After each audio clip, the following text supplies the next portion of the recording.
let's go. All right. How are we doing on time? We're late, so perfect. I can be quick. That's no big deal. You're fine. All right. Welcome to Winter Sports Media Day. I've got a small change, I guess, to the original schedule. Cheer and dance are going to get moved to the spring, which will be sometime in February. Otherwise, Trent's ready to roll. They got a game this week. This week, Friday. So, go ahead. Great. Guys, ask anything. Thanks so much for coming out. Very excited for the upcoming year. Truly grateful for Trey Powers, Will Potabom, Trey Knutson, and Georgia Davey. Those were our seniors we lost from last season's run. They were so foundational to the success we had, and we're going to miss them. And hopefully we have some guys to step up and fill those roles. But I know I have a locker room full of guys that are extremely hungry and looking forward to the opportunity to come back and give it their all. So whatever you guys got, I'd answer anything. Who are some of those players you're hoping to step up? Yep, so right out of the gate, Justin City, Dylan Johnson, man, they've had some really, really good off-season workouts for us.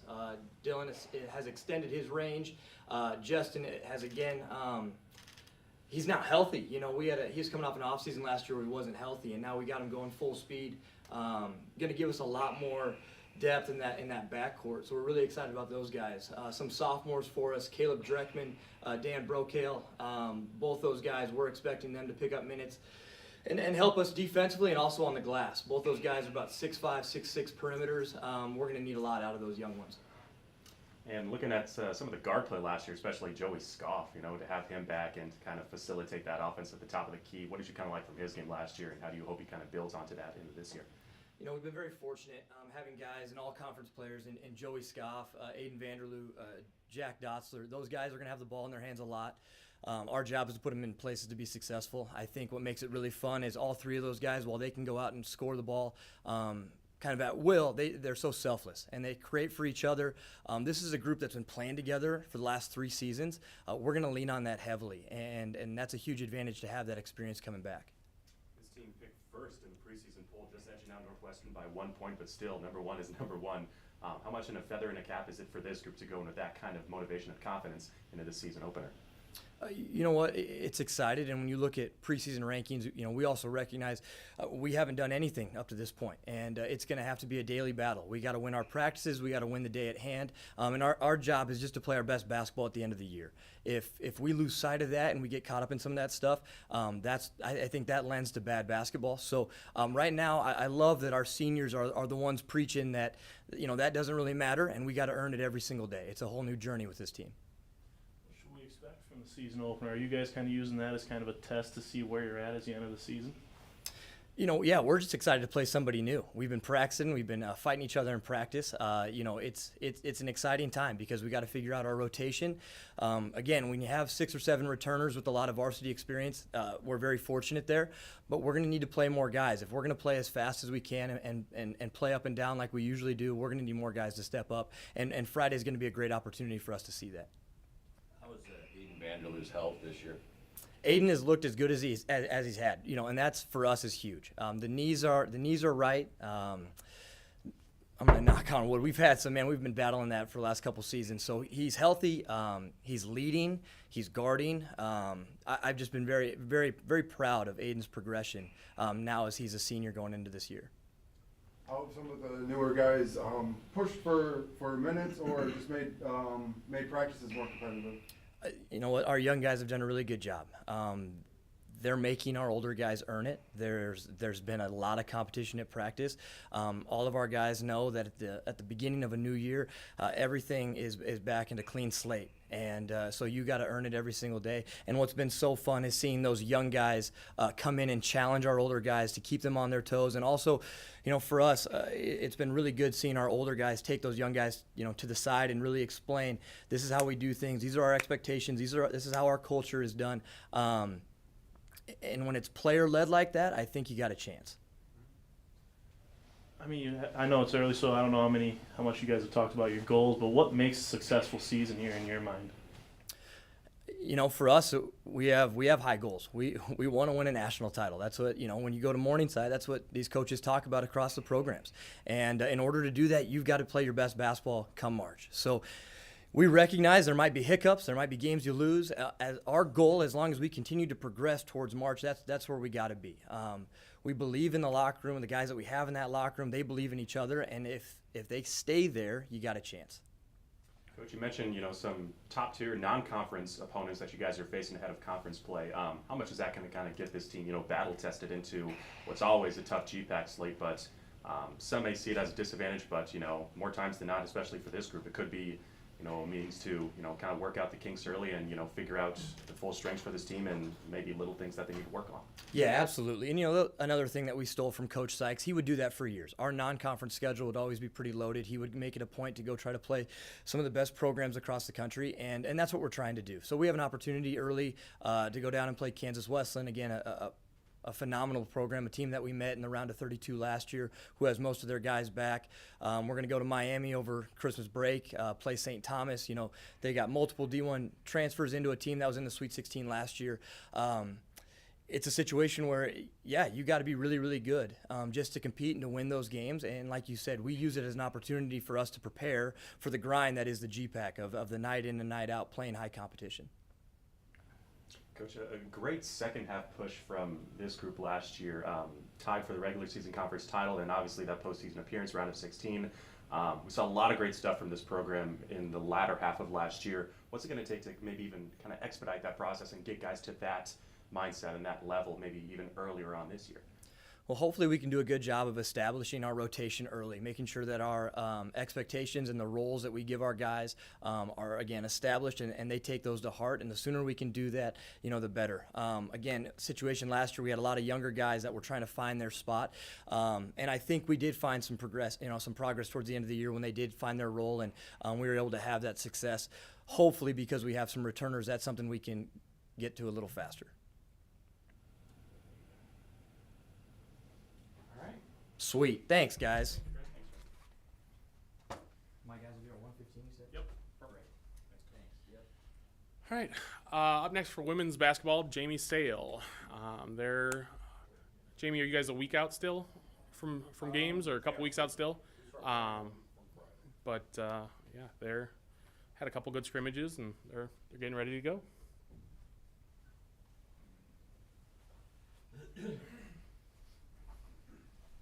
Thanks. Very formal. It's an interesting year. We probably last year thought it was going to be one of our better years, and it turned out not to be, for whatever reason. And I thought we underachieved a little bit. And this year was supposed to be the year where we kind of rebuild a little bit and play with some youth. But I've really been pleasantly surprised in practices that they've went really well. We have a lot of depth. It's just a matter of the youth and how quickly they pick it up. They seem to be doing pretty well. Our first scrimmage went really well. We're scrimmaging Augustana Friday, so we'll know a lot more after that. And then we start at Kansas Wesleyan next Friday, week from Friday, which is a very good team. And, we play some good teams early in the year, so we're going to kind of find out where we are. Coach, you mentioned kind of looking for that rebound last year, and maybe not exactly quite how this team envisioned things turning out, but this year you mentioned, kind of the hunger and the motivation for this team from upperclassmen and especially the younger girls as well. What have you kind of liked so far from this group? Yeah, they've been really unified so far this year, and we maybe don't have the big star, that we've had in the past, but we have, right now in practice it's hard to separate our top 15, and we're still trying to sort that out, and I think they've really practice motivated, and it's been some of the better practices we've had in a long time. So I'm encouraged by that, but practice is one thing, getting out and doing it in the game. We had several games last year that we were right in the game. We just never came through at the end, so we're going to have to improve upon that. And this team can probably the least amount of expectations we've had in a while, so we can just let it rip and just play. And I think that we can still do a lot. We're picked 7th in the conference. The last time we were picked 7th in the conference, we won the national title. So you never know what's going to happen, and I'm not predicting that per se, but you never know what's going to happen in a season, and I've really been happy with how they've produced so far. You mentioned being picked 7th in the conference. How has that you mentioned, alleviated the pressure off of you guys? Not a lot of expectations. You mentioned they just want to go out there and rip it. Do you really see that a lot in practice and in your upcoming scrimmages? Are you hoping you see more of it? To a degree, and to be honest, I haven't even mentioned one time to our team what we were picked in the poll. They know because they read and that sort of thing, but we've never really brought it up before whether we were picked first or seventh or that sort of thing. Probably, I mean, they read and they know where we're at, and I think that we have higher expectations for ourselves than that, and we're not going to let other people dictate what we expect from ourselves, and you know, so there's always going to be the internal pressure that we've won for a long time and that there's high expectations, but also the other side of it to where outsiders at least aren't as expecting as much from us as we are of ourselves.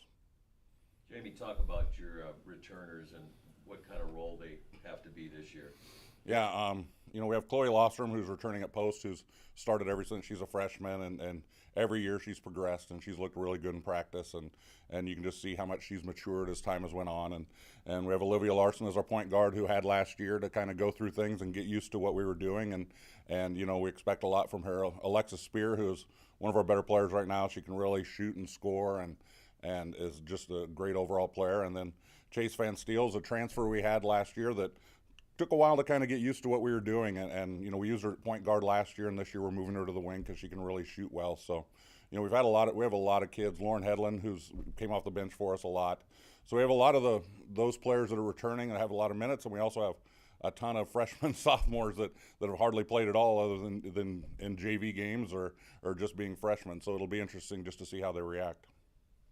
In the scrimmages that you've seen with this team, what are those kind of successful moments that you've noticed can really take this group far, and how do you kind of hope to maybe, you know, tap into that kind of gold mine, if you will? You know, the scrimmages are great just to see where you're at and what you need to improve on and that sort of thing. We've really emphasized on playing faster, and you know, it's only a scrimmage, but we scored 112 points in the scrimmage. So, you know, we've kind of really emphasized of getting up tempo and using our depth and that sort of thing. But it also exposed that, you know, we gave up 70 points, which, you know, for us, we don't want to give up that many points and it probably wasn't a team that would be a better team in our conference. So we have to improve defensively, and a lot of that is just getting the team together and playing together and getting used to each other.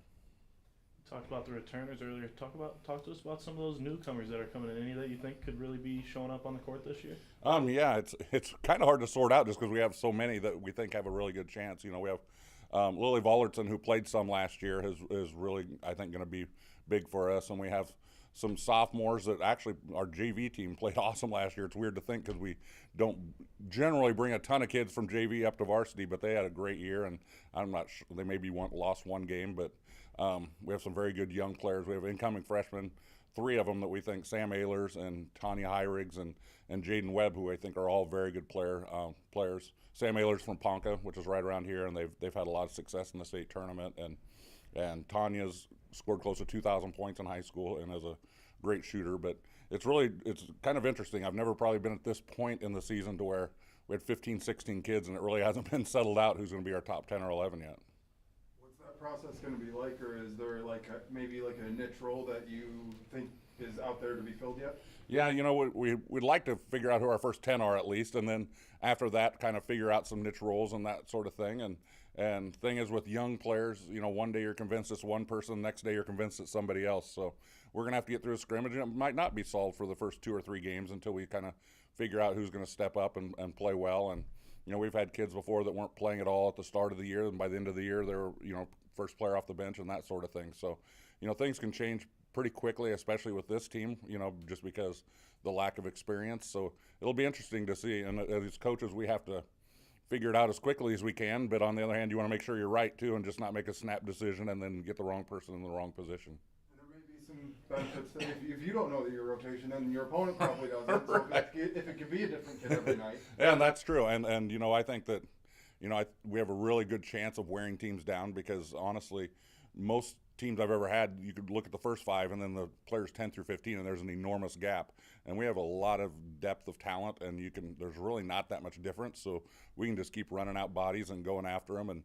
And we've talked to them about, if you're not sprinting, you're coming out, because we have other kids that can do it. So we're able to put pressure on some of the kids that are in the game to keep performing because they know there's someone right behind them ready to play.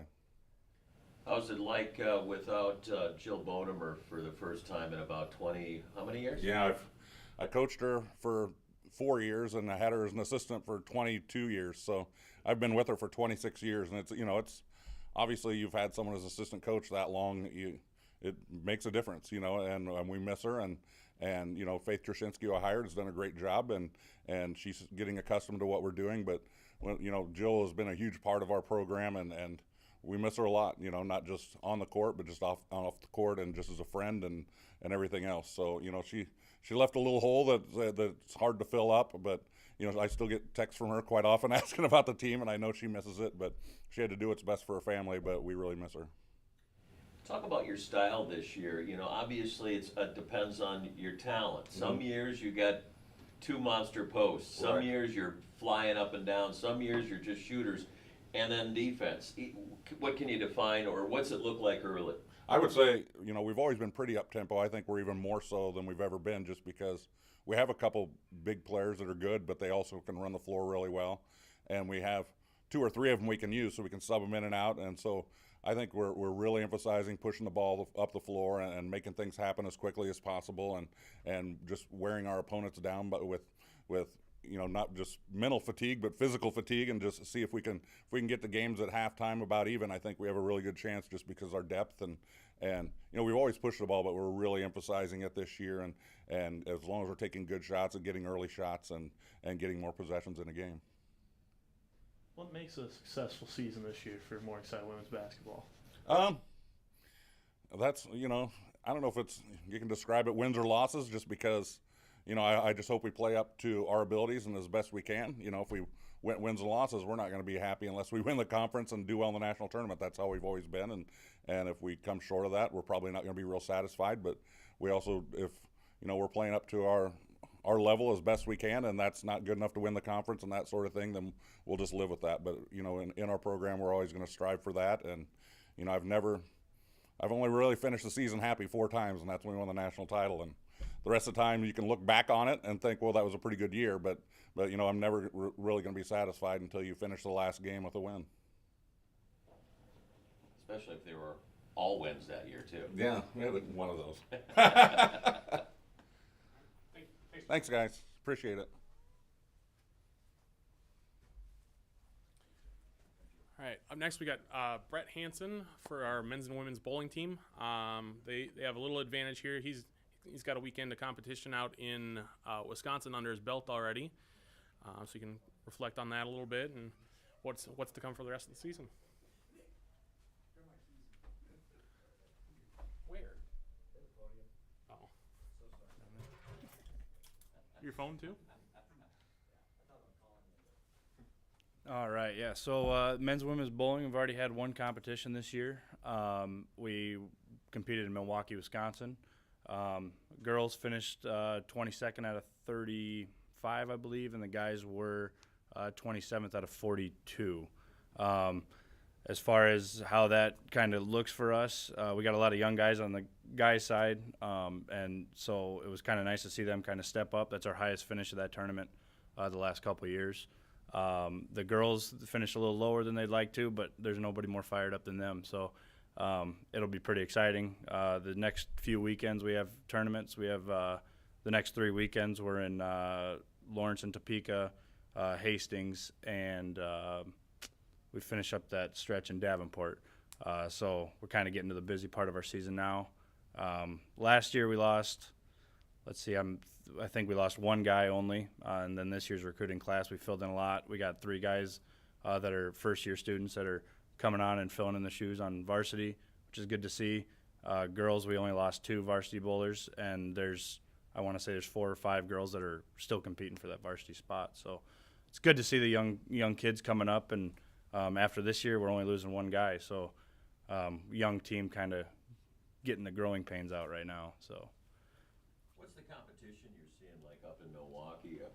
I know it mixes from NCAA and NAI and stuff like that. So what are you seeing? Yeah, so we still kind of have the same, all the NCAA schools. The differences with bowling is that a lot of those NCAA schools, as far as the guys' teams, are just club. So it's the other teams. Wichita State's always a powerhouse. St. Ambrose, they're kind of the powerhouses. The girls are a little different because their NCAA is the 1 NCAA division. So that's where a lot of those teams don't come to these tournaments. That's why there's, in Milwaukee, that's why there's less teams. It's just because those big NCAA schools are sitting out for the girls teams because they have their own tournaments. But I mean, the powerhouses are going to be the powerhouses, especially in bowling with so many teams that compete. But we kind of worry more about the kind of our range, our rivals. We only have one tournament of an NAIA tournament, so as far as that, you just have to focus on that one tournament at the end of the year for NAIA. But the overall goal is the USBC, and it's top 80 now for both men and women. In the past, it's only been top 64 for women, and then you get split up for sectionals. So the goal for the guys is to get back to postseason. We haven't made the postseason the last 2 years, and the girls is just keep climbing. They've gotten better every year for the last 4 or 5 years. So it's kind of interesting to see where we'll end up at the end of the year. You mentioned you have a few people going after 1 or 2 spots on the varsity teams. How much do you think that inner competition is going to help when you guys get to outside competition? It's helping a lot during practice because bowling's one of those sports where, during the practices you can kind of go through the motions, just kind of show up every day, just kind of go to practice, get done, and leave. The girls they get fired up. They don't want to be that first person out of the top 8 or top 7, whatever we choose to go with. So it's really been growing, and the freshmen are the same way with the guys. Our 4 through 9 guys they're all right there. So they're all, they don't want to be that first guy out. So they've been showing up to practice and competing every day. So they're getting a lot better. Into that good finish for the men that they had just recently. What did you kind of like from those bowls, and what they showed you early on in the season? Yeah, so the second day of competition is all Baker competition, so everybody gets 2 or 5 people get 2 frames in a game. And the last few years, it's kind of been our struggling spot for the guys. This first tournament this year, we jumped 5 spots the last day, which is huge for the points at the end of the tournament. So it was really good to see that they want to continue to fight, continue to dig, because it's just kind of one of those days. I mean, for bowling, you're competing for 4, 5, 6 hours a day. So the days kind of get long. It's easy to kind of fall out of it mentally. So it's good to see them keep fighting throughout the whole weekend. How important is it for you to kind of parse it out? Like you mentioned, you're going up against NCAA schools, club teams that are there or whatever. So how important is it for you to kind of make sure the team knows, like, this is kind of who we want to focus on when we're going together? Right. Yeah. So, the biggest thing I tell all the incoming freshmen is you've never seen anything like a college tournament, because when we go to some of these tournaments, there's 64 guys teams. That's a lot of people in one spot, especially in the sport you're competing in. So it's kind of important to remind them that every pin counts, and, jumping those 5 spots, there was one spot ahead of us that was 4 pins after 46 games or whatever. So there's always room to improve. And so they kind of see that. Now they kind of see where we sit and where we can grow, and really how far we can fall too if they kind of get lazy. So it really helps drive the practices and everything too. How much difference is between your number 1 and, say, your number 8? There's about 20 pins, which doesn't seem like a lot, but we've had it's kind of the difference in upperclassmen and lowerclassmen. The lowerclassmen, they're coming up and they're seeing these things for the first time, and it's nothing like you see when you're just competing at home, So it was kind of a big, a lot of the freshmen are like, whoa, I need to work on this, because it's kind of hard to prepare for that first tournament when you don't know what you're looking for. So so it's just kind of, one of those things where they just got to continue to learn about themselves and what they need to work on, and then that's where we come in and kind of help them throughout that process. So, thank you.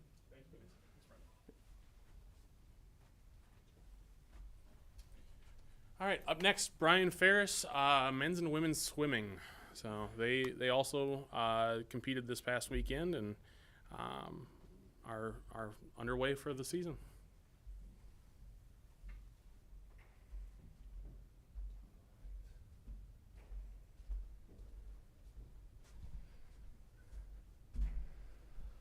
Okay, well, as Nick said, we had our first meet this last weekend. It was a good meet, close meet. We did lose both to Midland, the men's and women's side. Men were very close. We only lost by 2. And so we had some really good things happen this weekend. But kind of echoing some of the coaches that have already been up here, we're a very young team. We were an older team last year, and we had a lot of people graduate. As a young team, you're just kind of learning all kinds of things. You're learning how to practice. You're learning how to get to practice on time and be there consistently during the week. We have a lot of that in place now, and then now that meets have started, then we can figure out how we compete. We had an alumni meet a couple weeks ago, and that used a familiar format, the high school format, and all the kids understood that one. Then we get to the college format, and it changes very differently. We have a lot of different events to swim, and so they kind of figured that out. But the great thing was that they could rely on each other as a team. This team is very, very close. They work very strongly together, and I think that's a place to start. And if you start there, then when you get into the competition, you know that that swimmer has your back. Something that, if a guy swims fast, it might get the girls fired up, and the same thing. This weekend we did have our first provisional cut for nationals. John Spicer is a freshman, and he did that in the 100 freestyle, and that's unusual to get that kind of a cut this early in the season. And then we also had a couple other freshmen get onto our top 10 list. Our girl Lexi Carey from Montana, she was in the top 10 in the 1,000 freestyle. And then Jake Bolda from Oswego, Illinois, another freshman. He made the top 10 list in the 500 freestyle. And I showed them that yesterday, and they were kind of happy about that. Neither of them were satisfied with their times, the two that swam the distance events. And so they can see themselves moving up on that list. And ironically, John didn't make the list, but we've had some pretty fast sprinters the last couple of years, but he will be on that list when the time comes. So, yeah. Must have young talent. Very much. Very much. I We're mean, not pretty talented. right. actually. We're not super deep, but where we have we'll take our shots, and we're not going to back down. So, yeah. What were some things you saw over this weekend other than just those really great times that you really liked seeing from your team? Well, that again, I'll give you an example. The men's 200 freestyle relay. We won that relay, and I kind of stacked it so that the top sprinters were at the front of it. So it kind of left the one of the younger guys that was actually a distance swimmer to kind of come through for us at the end. And the event worked exactly the way I wanted to, and it was kind of a confidence builder too, because I knew he could do that. I knew he could get after it, but were those guys in the front going to put him in a position to do that? Which they did, and then it came out exactly the way I planned. So it's good to see them understand what I have in place and then how they execute, and they did that. So that's a good way of putting that. Swimming, kind of a sport that, it's endurance, it's stamina, it's, it takes a lot out of you, Yeah. even in those shorter races, Right. Where have you kind of seen, kind of that success from, some of your swimmers, both returners and young, mostly young than returners, Well, just kind of It's get to that next level. Right. It's our willingness to do the work, to be there each afternoon, to put the time in the water, and then we do our dry land in the morning. So making sure that they're there for practices, putting the time in. And again, because they're young and they really get along well together, it's not a big battle to get them there. But once they get there, what kind of quality of the work are they doing? And it's been outstanding. It's gotten better each week that we've gone along. So that's why I'm seeing the results in the meets, and I expect the next meet that we have, it'll be not this weekend, but the next one against St. Ambrose. They're going to be a tougher competition.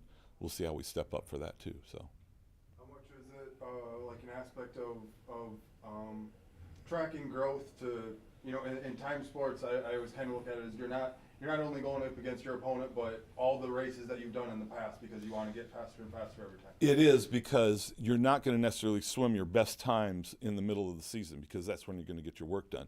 But how hard are you going, and then how well are your swims while you're working hard? And if you're getting faster as you're working hard, then when it's time for you to swim your best, we call it taper. But when you get into that part of the season, you're going to probably drop time and have the best times of your life. So, yeah. How are you going to stack up with your competition this year? Well, it's kind of interesting because there's been a lot of changes. Midland just got a new coach. College of St. Mary's getting a new coach. So a lot of our local competition is kind of changing as far as that's concerned. But I have a lot of optimism. Again, we're not super deep, so I'm not sure how we're going to do against some of the teams that have all the events covered. But there's just we're not backing down from anybody, and I think that some of our kids are going to do very, very well, surprise themselves, and I see we can make nationals in some events. So I think it'll be a very good year. Are you strong distance-wise as well as Yes, the yes, short sprint? that's kind of been the change because we were very much sprint oriented the last couple of years. We still have some very good sprinters, especially on the guys' side, but on both the men and women's side, I would say our distance group has significantly improved, and that's probably going to be some of our best ways to get to nationals. So, yeah. Thanks, guys.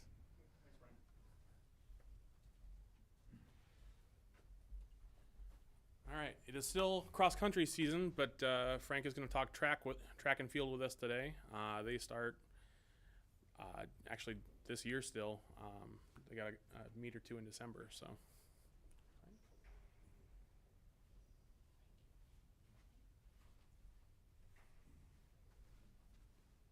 Hey, how you guys doing? As you mentioned, we're still in cross-country season, but we do start in December with our indoor season.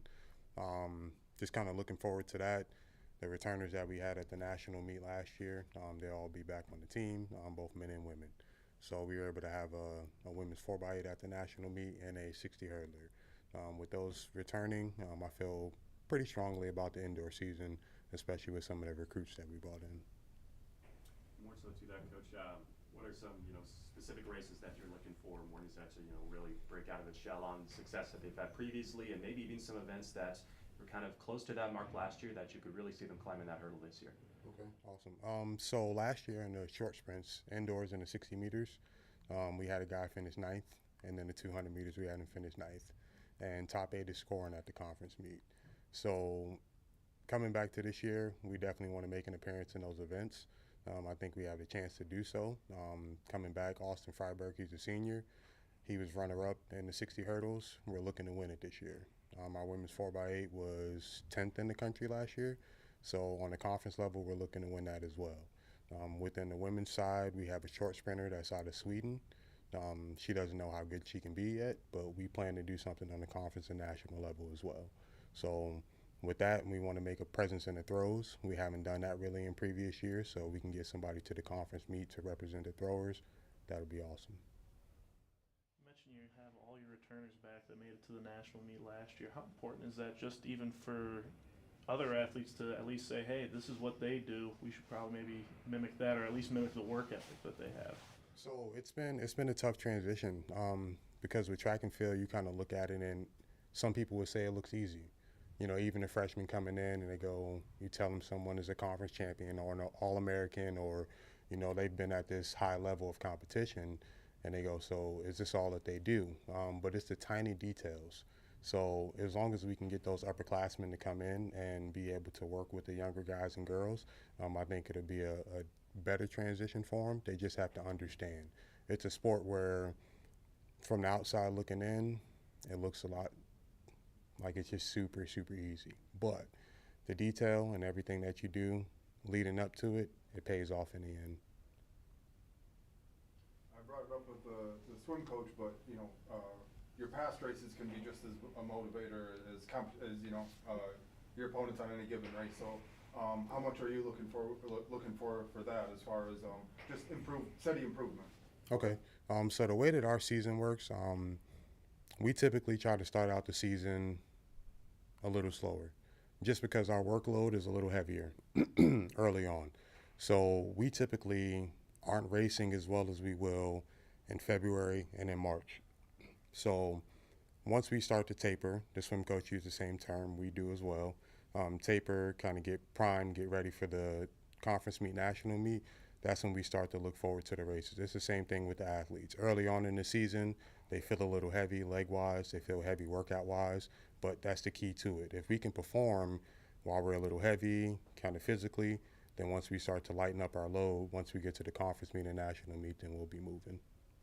Is that something do you have to kind of hold them back against themselves a little bit sometimes, where you have to remind them this is a process? Mm-hmm. We want to peak at the right time. Yeah, so I tell them all the time, you know, we started practice September 4th.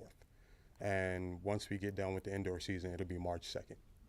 So that's a decent amount of time to train, to be able to hold your body together and be 100% once you get to those championship meets. And in order to do that, you have to be patient. Some of them, from day one, they just want to rip it. They just want to go. So I have to remind them this is a process. We have to be patient in what we're doing. And the more patience that we have, the more it'll pay off in the end. And I tell them if we get hurt early on from wanting to rip it all the time, then we're kind of just going to be working backwards when it comes to our championship season. Speaking of that, Coach, have injuries played any kind of factor for this team early on? Has that been something that you've been kind of monitoring, early on in the season? So when I got here, there were a lot of people that were banged up. And one thing that I told them was it's going to be my mission to keep everybody healthy throughout the season. So actually within our week of practices, we have a recovery day. It's going to be tomorrow. Every Wednesday, we go in, we warm up, we foam roll, we stretch, just to teach them all the fundamentals of recovery. And of course, everybody says that's their favorite day of practice. You know, it's the easier day. It's the day where I teach them how to take care of their bodies, how to make it throughout the season. So we've been fortunate enough to not have a ton of injuries. The ones that we've had have kind of popped up out of nowhere. Do you have any crossover between cross country and indoor track? Any of your athletes? Yes, so How tough would that be? So everyone that runs cross country also transitions to that indoor and outdoor season. As far as it being tough, cross country is August 14th, essentially, the second weekend in August. They come in, they move in, we start training. They get a break after cross season, but they still run the whole entire indoor season. A couple weeks outside of conference, they're usually a bit more tired than those who have started fall track, just because they have so many races under their legs. And with our women running the 6K this year, it's going to be a different transition for us mentally and physically to get them ready for the indoor season. So we typically don't open them up in December or even that first meet in January when we come back from Christmas break.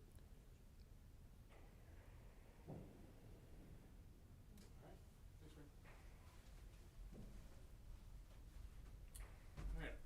Up next, men's volleyball. Coach Toby Renz is here, and he'll give us a little insight to how practice has been going and what things look like for the year. Thanks. Hello. I'm Toby Renz. I'm the new men's coach here. I'm a longtime veteran coach and Morningside alum. Super happy to be back here now coaching the men's program. We're coming into our 10th year of volleyball here.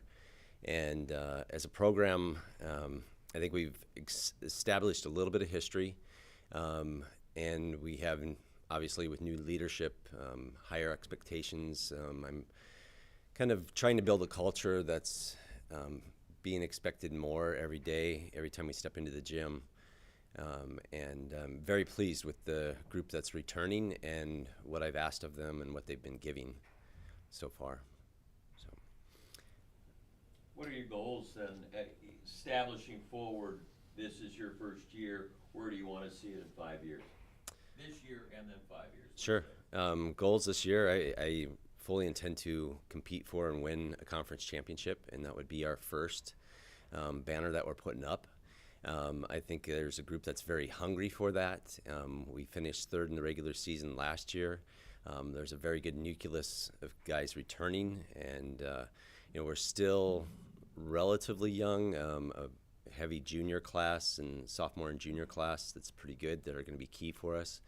5 years from now, I fully intend to be competing for a national championship, and we still have a lot of room for growth as a program. And we're going to have to get bigger, stronger, and faster, I think, in some positions. But the potential is there. And last spring, I went and I attended men's nationals, and it was held in Des Moines. A great learning experience to see the 12 teams that were there and the level that they were competing at. And NAIA men's volleyball is competing at a very high level, and many of those teams there are much better than some Division II men's programs that I've seen across the country, and certainly better than Division III. So it's putting out a great product right now. And, I think what I bring to the table is the experience of developing and training teams at a high level. My background has mostly been NCAA Division I women's teams, 2 stints in the Big East, and like to think I know what I'm doing by this time. But it's definitely a growth mindset that I try to bring to the game, and same thing with the guys. And we're just trying to get a little bit better every day. Oh, I was gonna say, what's the biggest difference between the men's and women's competition? Do you see, is there a big difference? Can you coach them the same way?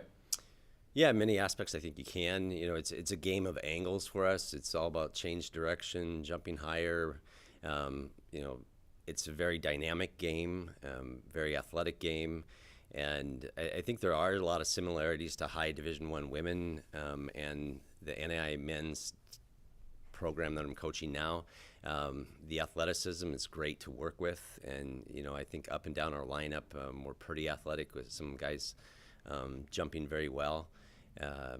So that part of it, I think there's a lot of similarities there. And training the X's and O's, there's a lot of similarities. Probably the way they approach the game or approach training is different. With the men and the women's side. I think the guys probably thrive on that competition a lot more. I think on the women's side, they tend to want that competition, but then maybe a little more nurturing, a little more of a family feel to it. And the guys just want to get out and compete all the time. Coach, what compelled you to take on this role, and not only that, but also kind of to envision the untapped potential that you see with this program? Definitely I've kept my eye on the program since they added men's volleyball. While I went here, I was an assistant to the women's program, and that was, it's very near and dear to me because that was my opportunity in coaching. Way back in the day, Joan McDermott was the women's coach here, and she gave me that opportunity, and I ran with it and made a career out of it. So there's been a couple of times where positions have opened before with the men's program, took a look at it, but the timing wasn't right. And for me this time, it was right, and I got offered the job. And so super excited about that opportunity. And the second part of your question, I don't know if I... Potential I see. Touched on that a little bit. And I think that we're really kind of trying to find our legs yet and establish a lot of tradition. So there's a lot of potential there for tradition and just being a winning program, a winning attitude day in and day out. And, winning conference championships and competing for a national championship is ultimately the goal. Whenever a new coach comes in, there's always a little bit of an adjustment period. What was that kind of like for you and your players? It's a day-by-day thing, to be honest, and they're still getting used to me and my expectations, and it's a marathon in that sense, and I'm trying to really lay a foundation with them and of best practices and approach, and we're trying to get stronger in the weight room, and I think those guys have responded well to that. Just getting more physical so that we can really take care of our bodies and they can recover faster. That piece of it, the serving and passing part of our game is so key.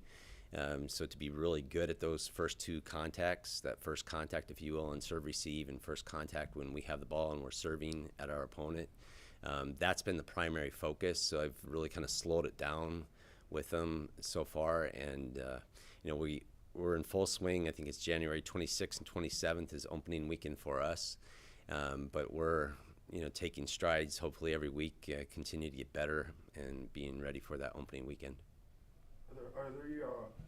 Are there unique challenges to recruiting men's volleyball, because it's not a sanctioned high school sport, so it's not like you can go to high school games the same way as other sports can recruit high school? Yes, there are. Absolutely. We're actually in Iowa. We're surrounded. Minnesota has sanctioned high school boys now. Illinois has had it for decades. Missouri has sanctioned boys state championship. So it's enclosing on us. Iowa, Nebraska, South Dakota, if they add it in the future, I think that's going to help the game tremendously, and then certainly, create a new recruiting base for us. There's some good clubs in those states, but it's not the same because they don't grow up playing the sport. But it has to be more of a national, casting the net, recruiting-wise nationally, and finding guys that are right fit in every way, shape, or form, the major that they're looking for, as well as just the opportunity. Thank you. All right. Up next, we have first-year men's wrestling head coach Rulin Peterson. No stranger on the mat, as he did wrestle here as a student athlete, and has been kind of coaching alongside Jake previously. So, Rulin.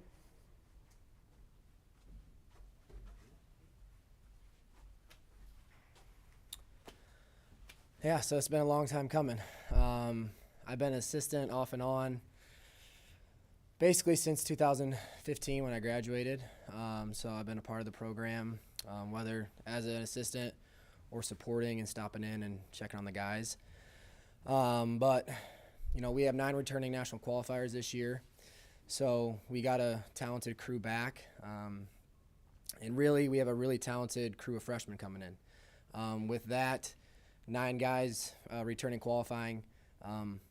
We do have some older guys in that. So we'll end up graduating about 9 to 10 guys this next year. So the big push this recruiting class was a good group of freshmen that have the opportunity to wrestle with good guys every single day, find a way in the lineup, and be ready to go next year or find a way this year.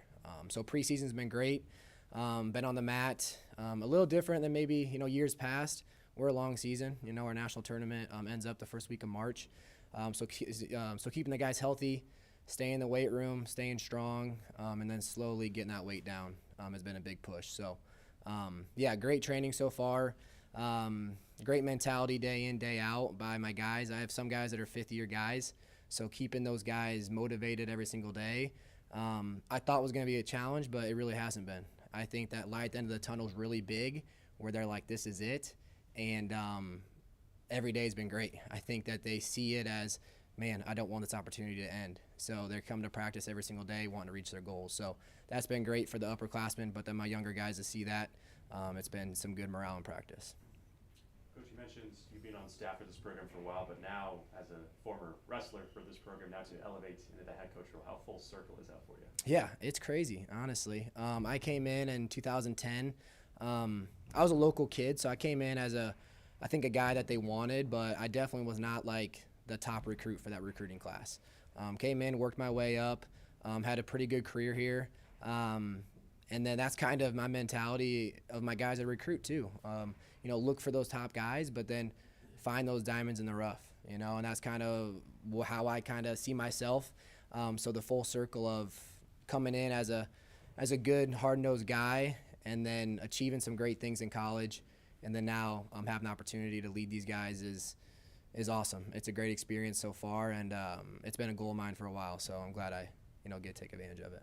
So you have 9 returning from a national tournament run. How in a big freshman class, are you going to kind of pair some of those returners up with some of those freshmen, see if they can learn a little bit from another? Yeah, so that's been a huge push, is getting those freshmen, the hands-on with the upperclassmen guys.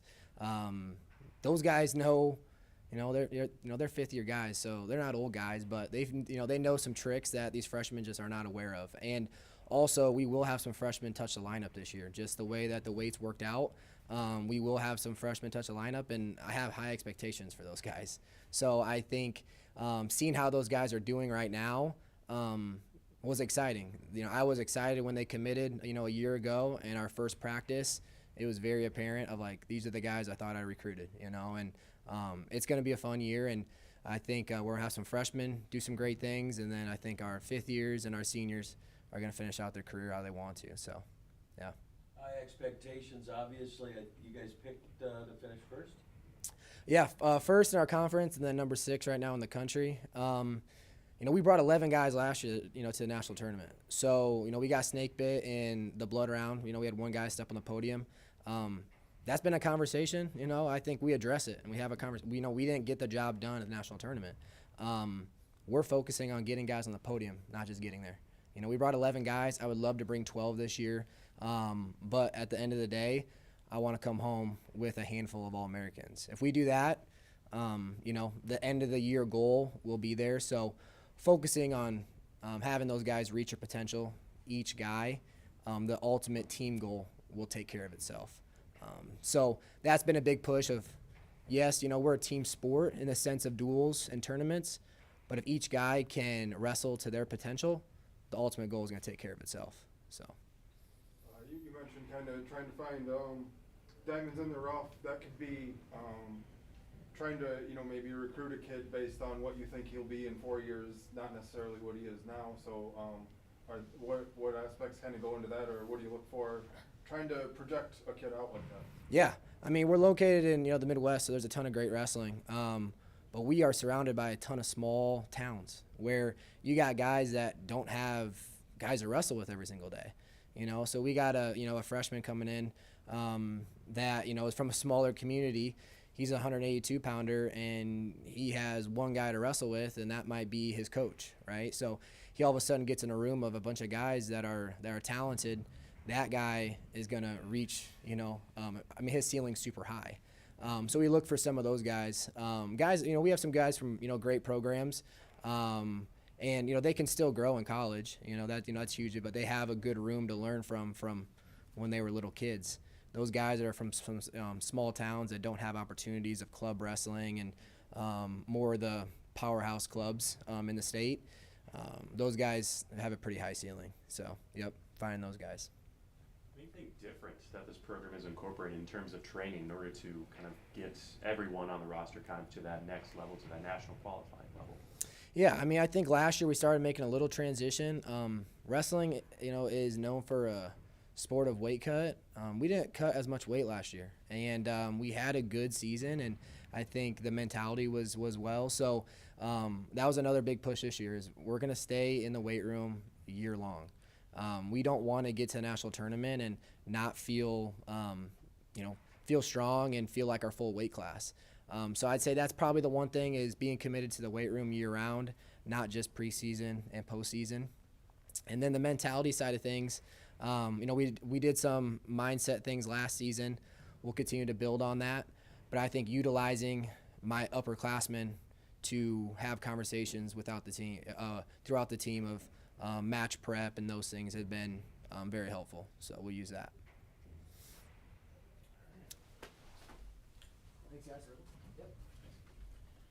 All right, and last but not least for coaches, Coach Jordan Cliff, first season head coach of the women's wrestling team.